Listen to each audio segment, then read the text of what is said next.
You're having an issue with your washer and you're thinking possibly it's the timer that's causing the problem. So in today's video, we just kind of want to talk about timers, especially mechanical timers, which you typically find in a lot of your top-load washers. So if we're going to do your diagnostic on a timer, first thing you're going to want to do is make sure you unplug it. All our testing is going to be done without power. So you're going to pull the plug out of the wall. If it's awkward to get at that plug, you can turn off your breaker or pull your fuses.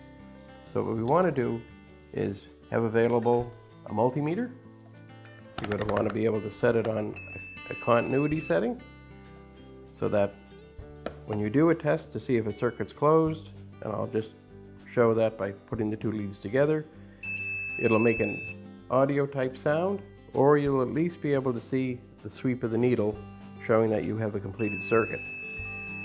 The other thing you're going to need to have, if you want to diagnose that timer, is the schematic for your machine. Typically that is up in the console, or maybe on the back of the machine, or maybe just inside the cabinet.